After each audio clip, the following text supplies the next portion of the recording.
Nagpalitan ng mga pag-atake ang Israel at Iran na ikinasawi at ikinasugat ng maraming sibilyan. Ayon sa ulat, nanindigan ng Iran na hindi makatarungan ang anumang negosasyon sa gitna ng aktibong pag-atake laban sa kanila, lalo na tinarget umano ng Israel ang military facility nila.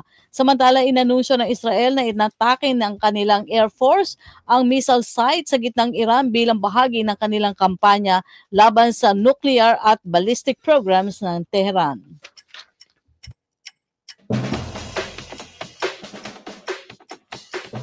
Samantala, inatasan ni US President Donald Trump ang US Federal na palakasin pa ang deportation operation sa mga lungsod na pinamumunuan ng mga demokratiko.